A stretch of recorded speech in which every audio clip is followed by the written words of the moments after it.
पवित्र है, श्री भक्त गोपाल चरवाहे का। पहले ऐसा हुआ करता था कि सबकी गायें जैसे चराए तो सब लोग अन्न आदि जो है उसके घर भिजवा देते थे और गायें छोड़ देते थे। वो ग्वाला ही कहा जाता था। सैकड़ों लोगों की गाय चराता था और उसके घर में अन्न आदि जो आवश्यक सामग्री है भिजवा दी जाती थी। ना तो एक अक्षर वो पढ़ा लिखा था और ना कभी उसने भगवान का नाम या कोई चर्चा सुनी थी।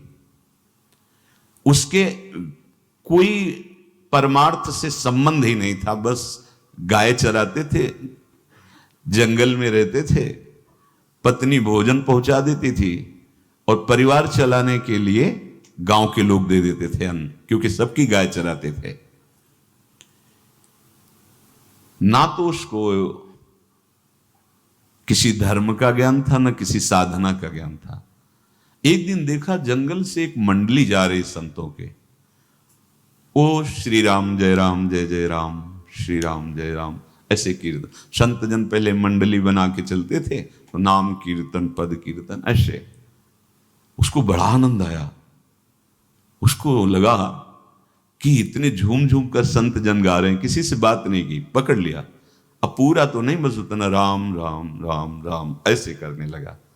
देखो कई बार कहा है यदि आप बिना गुरु मंत्र के भी नाम जप करेंगे तो नाम जप आपको गुरु तक पहुंचा देगा, क्योंकि गुरु प्रदत्त नाम भगवत साक्षात्कार कराता है। 50 वर्ष की अवस्था लगभग हो गई थी। कभी कोई तीर्थ याटन, धर्म कार्य, शास्त्र स्वाध्याय, सत्संग कुछ नहीं। देखो कृपा, विश्वास। अब वो अलौकिक ढंग से नाम में मिठास लगने लगी उसको, तो जोर जोर से कभी कभी नाच पड़ता, चरवाहा है ना, गाता, तो और जो लोग थे उसका उपहास करते। अरे नरक में भी ठौर नहीं मिलेगी, जिंदगी में कुछ पुण्य नहीं किया, ये ऐसे लोग बहुत उपहास करने वाले। ऐसे करने से क्या मिलेगा, नाम से कुछ हो जाएगा। उसने कहा हमने तो कभी सोचा ही नहीं कि कुछ होगा, हम तो ऐसे ही गा रहे। पर ये लोग उपहास कर रहे हैं, क्या गलत है क्या ऐसा गाना? जब तक दृढ़ ज्ञान नहीं होता तब तक माया फिसला सकती है। उसने कहा कि हम किसी लाभ के लिए, बैकुंठ जाने के लिए या कोई लाभ के लिए नहीं जपते, हमें तो अच्छा लगा, वो गा रहे थे संत जन तो हम गाने लगे। क्या सही में आप लोग समझते हैं कि ये गलत है? उनका तुम मूर्ख हो, तुम्हारी क्या समझ में आए? और उपहास करते उसका। उसके मन में एक बात आई, कोई ये प्रमाण दे दे मुझे कि ये जो मैं संतों के मुख से सुना नाम, ये परम सत्य है, ये परम सुखकारी है, और इससे क्या वैकुंठ मिल जाएगा? कोई तो मिले मुझे। और जब किसी के हृदय में ऐसी आकांक्षा होती है तो वही मिल जाते हैं जो सबके हृदय की जानते हैं। एक दिन उसने देखा जब लोग दिल्ली की हंसी मजाक कर रहे थे, उसी समय एक लंगोटी पहने हुए, हाथ में कमंडल और दंड धारण किए हुए कोई वीतराग परमहंस दौड़ा, चरणों में गिर गया। महाराज महाराज, बस एक बात आप बता दीजिए, जो हम राम राम कह रहे हैं, ये लोग उपहास करते हैं, क्या इससे हमारा कल्याण हो जाएगा, वैकुंठ मिल जाएगा? तो उन्होंने कहा बेटा ये बहुत मंगल में भगवान का नाम है, पर हमें लगता है कि तुम्हें गुरुदेव की आवश्यकता है। यदि तुम गुरु कृपा पात्र बन जाओ तो इन उपहास करने वालों की बातें तुम्हारे मन में नहीं लगेंगी और निश्चित तुम्हें भगवत साक्षात्कार हो जाएगा। तो पैर पकड़ लिया और कहा महाराज आप ही गुरु बन जाओ ना हमारे, आप ही हमें मंत्र दे दो।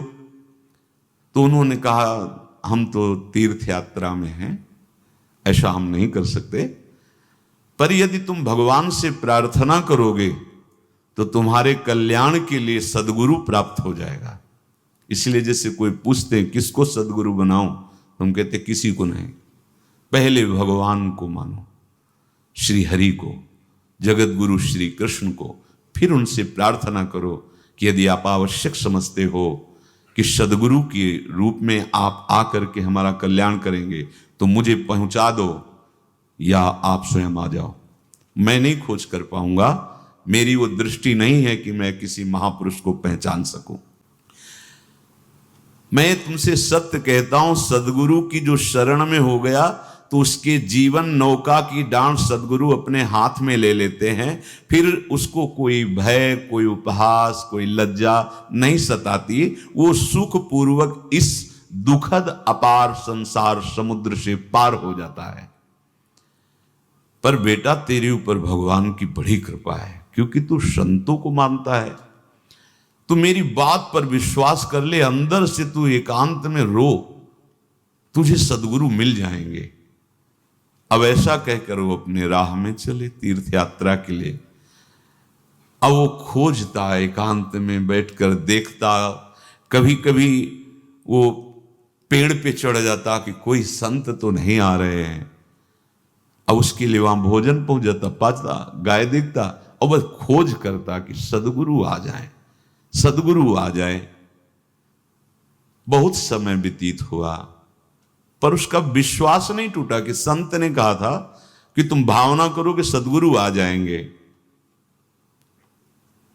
भगवान सदगुरु बन करके आ गए, वही है सदगुरु। देखा सामने से बड़े तेजस्वी महात्मा बड़े तीव्र गति से आ रहे हैं। वो दौड़ा, गुरुदेव गुरुदेव, चरणों में लौट गया। चरणों में जे ही गिरा तो एक बिजली सी दौड़ी उसके हृदय में। अब बात बन गई, गुरु मिल गए। वो खड़े हो गए, देखते ही सात्विक भाव उत्पन्न हो रहा है, आंसू निकलने लगे। देखते ही मन में आया कि जो संत कह रहे थे सदगुरु मिल जाएंगे, यही हमारे सदगुरु हैं। हृदय में उत्साह, आतुर आवाज, प्रभु मुझे भवसागर से पार करने वाला गुरु मंत्र दे दो। ऐसे थोड़ी दीक्षा दी जाती कि गली चलते दी जाए, दूंगा। जा पहले स्नान करके आ, फिर एकांत स्थान में बैठेंगे, फिर तेरे को उपदेश देंगे। बोला महाराज, मैं जंगली आदमी हूं, गाय चराता हूं, हमारा घर बार से कोई आना जाना नहीं, यही भोजन आ जाता है। संत ने कहा अच्छा स्नान करो। स्नान करके आए, एक पेड़ के नीचे, भाई मैं तुझे कुछ नियम दूंगा, कुछ शर्त। तो अब महाराज गंवार आदमी है, ना हम आपका कोई नियम पालन कर पाएंगे, ना कोई व्रत पालन कर पाएंगे, ना कोई साधना कर पाएंगे। आप देख लो हमारी हालत, 50 साल का हूं, पढ़ा लिखा बिल्कुल नहीं, कोई धर्म कर्म नहीं जानता, गाय चराता हूं। मुझसे बहुत बातें नहीं सदेंगी, अगर एक कोई बात बता दो तो प्रण करता हूं जिंदगी में प्राण त्याग सकता हूं, पर एक बात, कोई एक नियम कोई दे दो। हमें बहुत नियम तो नहीं समझ में आएंगे, एक कोई बात बता दो कि ऐसा कर लेना और मंत्र जपना, तो हम प्राण त्याग सकते, पर आपकी आज्ञा उल्लंघन, पर बहुत हम बातें नहीं मान पाएंगे क्योंकि हमारे इतना ज्ञान नहीं है। गोपाल के वचन सुन करके बहुत प्रसन्न हुए संत भगवान। एक नियम तुझे देता हूं, हमारे आराध्य देव श्री कृष्ण हैं, गोविंद हैं। आज से तुम्हारे आराध्य देव गोविंद हुए, हां श्री कृष्ण हुए। बिना उनको पवाए तुम्हें पाना नहीं है, बस यही तुम्हारे लिए नियम है। तुम्हारे पास जो आवे, सूखी रोटी, दूध, छाछ, जो भी, बिना उनको पवाए पाना नहीं है। सीधा सरल आदमी। गुरुदेव प्राण चाहे चले जाएं, बिना उनको पवाए आज के बाद कभी जिह्वा पे कुछ नहीं जाएगा, ऐसा गुरुजन आदेश करते हैं वैष्णव मार्ग के पथिकों को कि जल भी बिना अर्पित किए मत पियो। अगर आप बिना अर्पित किए पीते हैं तो आपकी बुद्धि में इष्ट देव के प्रति ममत्व तो नहीं आ पाएगा, नहीं आ पाएगा। अब तो गोपाल नाच पड़ा कि गुरु मिल गए, गुरु मंत्र मिल गए और इष्ट का पहचान मिल गई। उसी समय घर से भोजन आया, वही कभी चटनी रोटी, ऐसे ही बैठा एकांत वृक्ष के नीचे, आओ गोविंद भोग पाओ। अब गोपाल विचार में लगा कि आ तो रहे हैं ही नहीं, और गुरुजी ने कहा बिना पवाए पाना नहीं। पूरा दिन व्यतीत हो गया।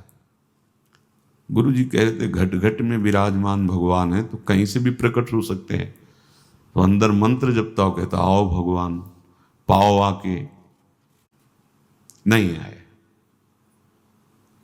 महाराज हमारे गुरुदेव ने आपका ध्यान जो बताया था वैसे ही आओ, आप पाओ आकर के। रात्रि हो गई, देखा पर वो नहीं आए तो भोजन उठाया, गाय को पवा दिया, तो बहुत सी गायें थी, भूखा रह गया। दूसरे दिन फिर भोजन आया, एक पत्ता टोरा, जल से छिड़का पत्ते में और भोजन रखा, भगवान को फिर पुकारा, आओ प्रभु। गुरुदेव ने आज्ञा की, बिना आपको पवाए हम अपनी जबान में नहीं रख सकते। शाम हो गई, रात्रि हो गई, फिर गौ को दे दिया, नहीं पाया। अब एक तो 50 वर्ष की अवस्था और गौओं के पीछे दौड़ना और भोजन पाना नहीं, शरीर में सामर्थ्य धीरे धीरे कम होने लगी। तीसरा दिन, चौथा दिन, पांचवा दिन, छठा दिन, सातवां दिन, दीनानाथ प्राण चाहे निकल जाए, हम गुरु की आज्ञा नहीं तोड़ सकते। अगर आप नहीं आएंगे तो भूखों मर जाऊंगा।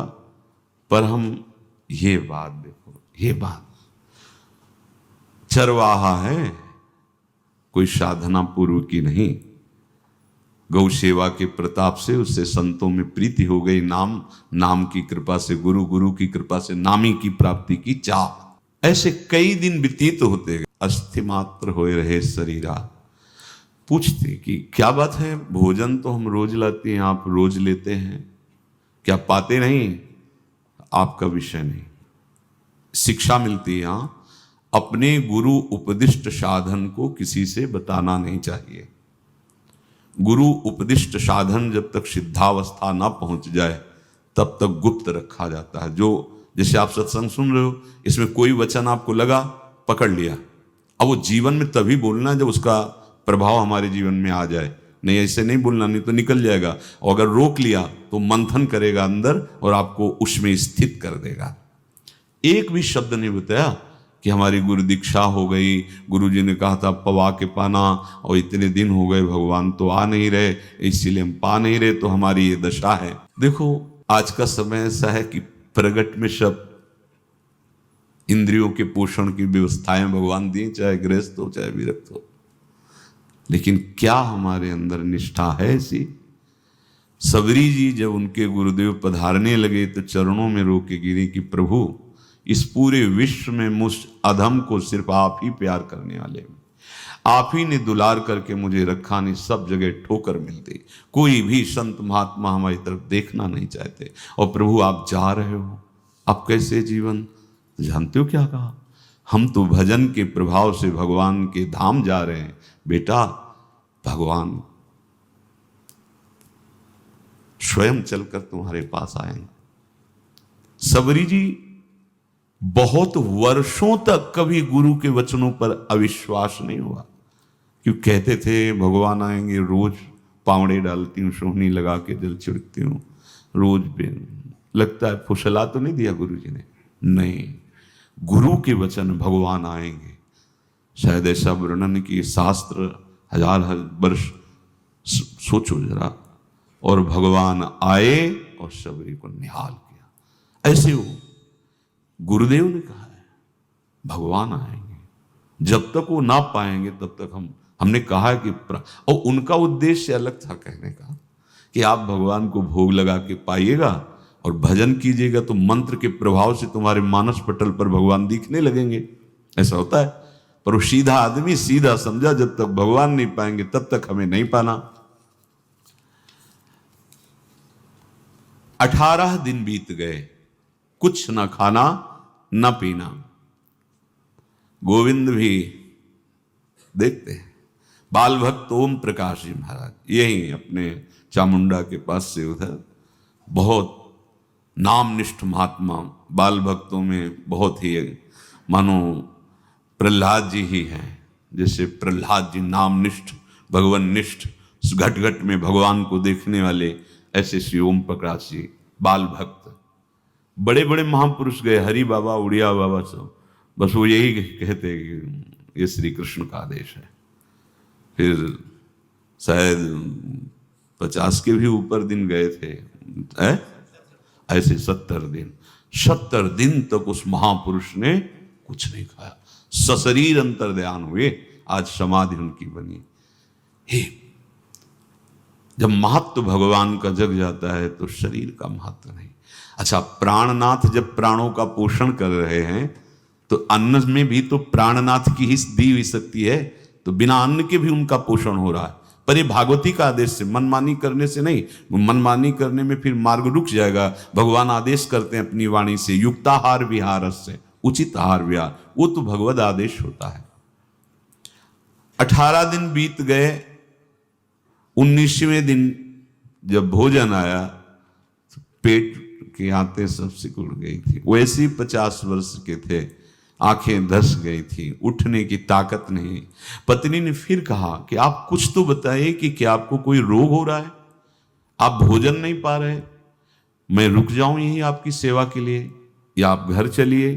कोई उत्तर नहीं। आप जाइए, हम ठीक हैं। ऐसा फिर धीरे से पत्ता लाए, छिड़का भगवान, आओ पाओ आकर के। शाम हो गई, फिर गाय को दे दिया। विचार कर लिया कि अब मरना ही है, मुझ जैसे अधम के पास भगवान तो आएंगे नहीं, वो तो भगवान है। पर मैं अपने गुरु के वचन नहीं तोड़ सकता, मर चाहे जाऊं। 27 दिन व्यतीत हो गए, एक कवल भी अन्न नहीं पाया।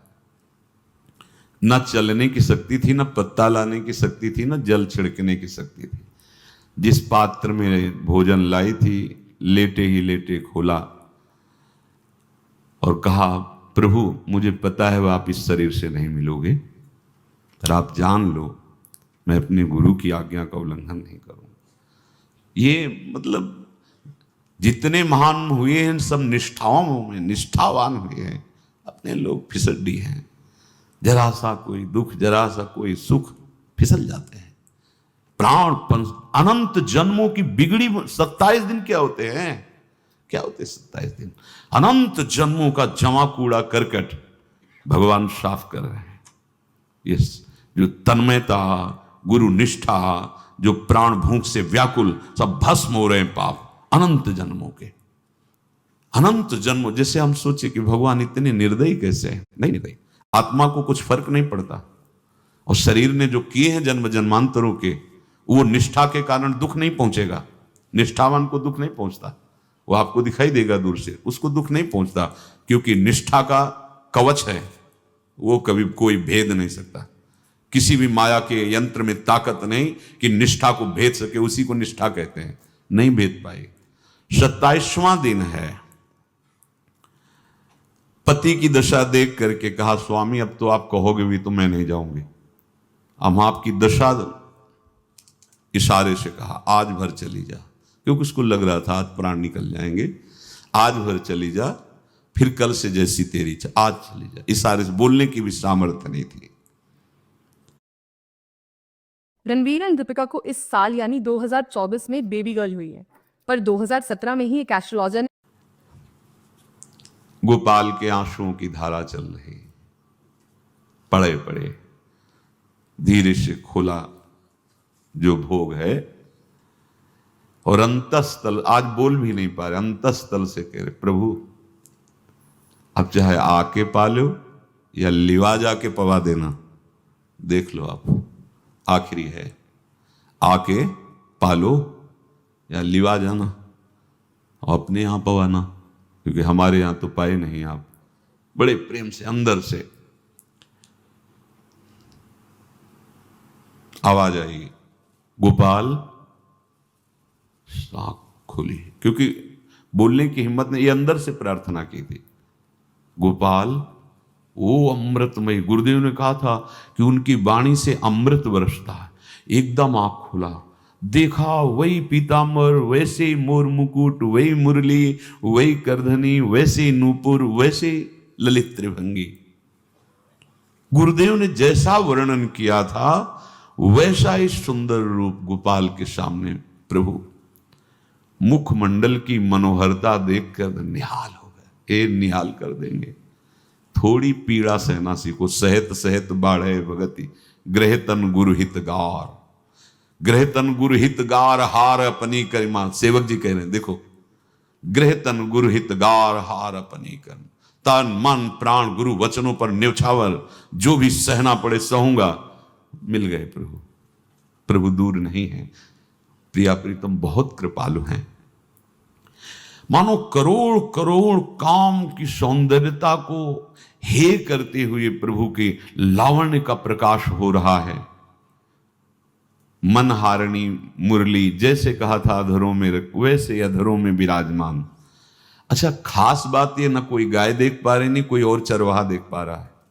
ये भगवान, जैसे इस सभा में किसी से बात करें भगवान, किसी से मिले तो पास बैठा व्यक्ति भी नहीं देख पाएगा, ना जान पाएगा, क्योंकि प्राकृतिक इंद्रियां, प्राकृतिक शरीर, और वो चिदानंद में, वो तो जिसको दर्शन देंगे तो पहले दृष्टि प्रदान करते हैं।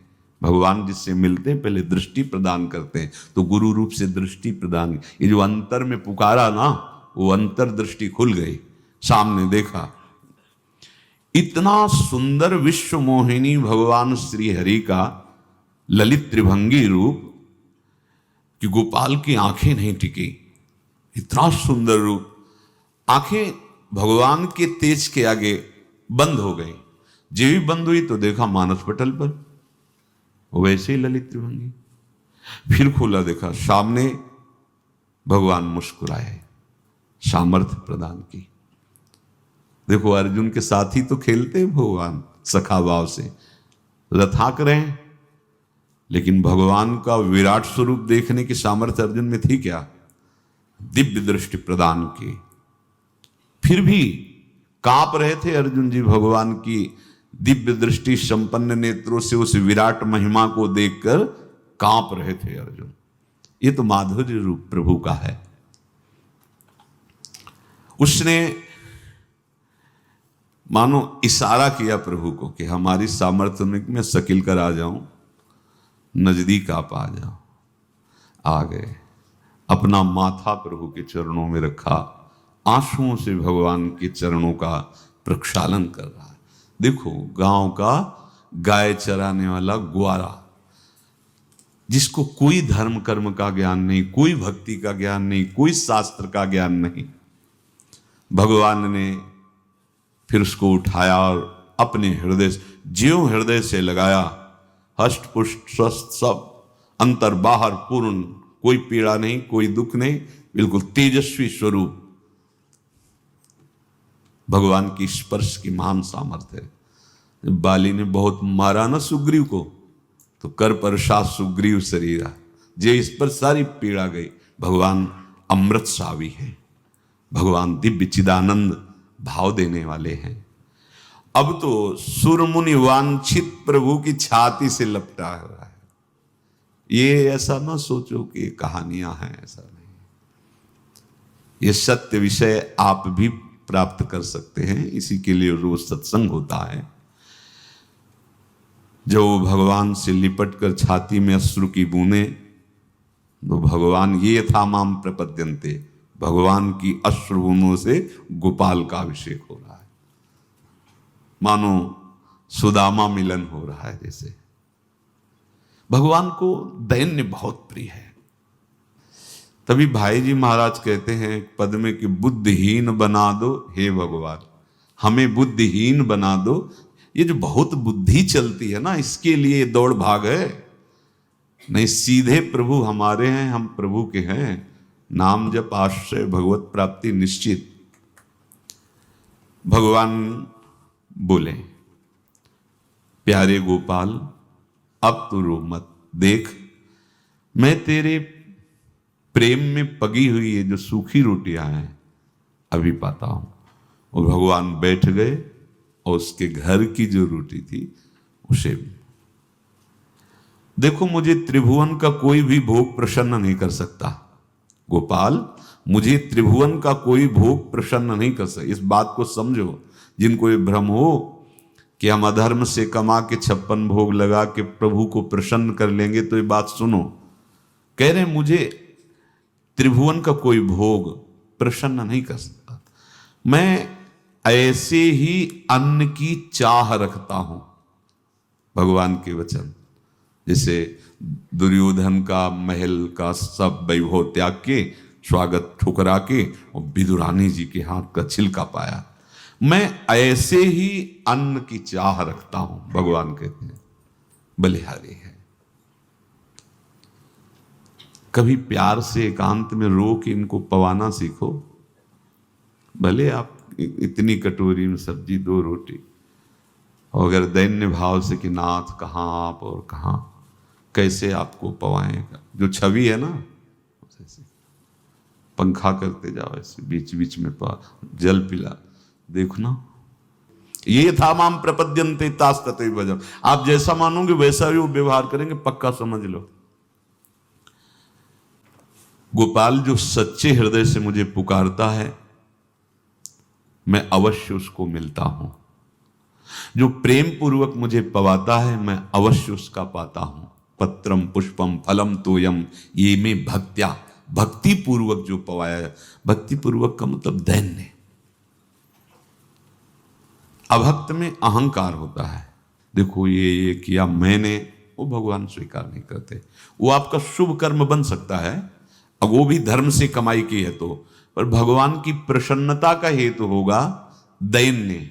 जहां भी देखो, हमारे स्वामी को जहां भी देखो दैन्य में बिके हुए पाए गए, दैन्य में। और ये दैन्य किसी बाजार में नहीं मिलती, ये दैन्यता बनावटी नहीं होती, ये वस्तुतः हृदय की होती, भगवत प्रदत्त ही होती है। पर जो संत सदगुरुदेव की आज्ञा का अक्षरशः पालन करे तो इस दैन्य का निश्चित प्रादुर्भाव हो जाएगा, अहंकार गलित हो जाएगा। वत्स, मैं किसी भी वस्तु का कभी भूखा नहीं हूं। मानो गोपाल के बहाने से हमको समझा रहे हैं, क्या चाहिए भगवान को, क्या चाहिए। कुछ भी कर लो, माना कि तुम तात्कालिक वर्तमान दुख को मिटा सकते हो, तात्कालिक, लेकिन संपूर्ण दुखों को मिटाने के लिए हरिनाम गरज रहा है, राधा नाम गरज रहा है। आपसे प्रार्थना है, समझो इस बात को। कलयुग केवल नाम आधारा। देखो, सुन के राम राम शुरू किया, मिल गए सिद्ध सदगुरुदेव, दे दिया मंत्र, बता दी निष्ठा, और मिल गए भगवान।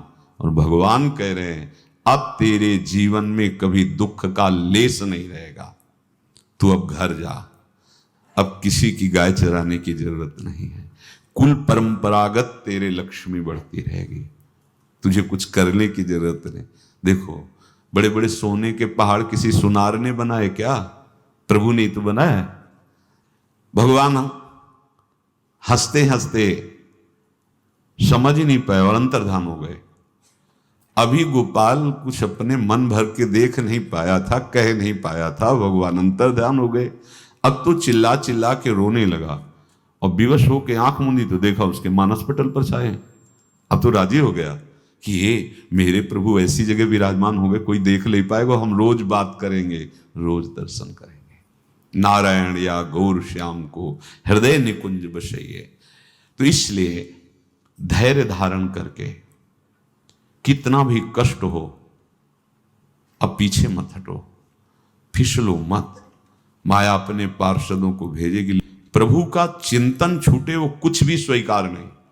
प्रभु का चिंतन होते हुए जो हो रहा है उनका सृष्टि का कार्य है, जो जो जिसको सेवा दी हो रहा है।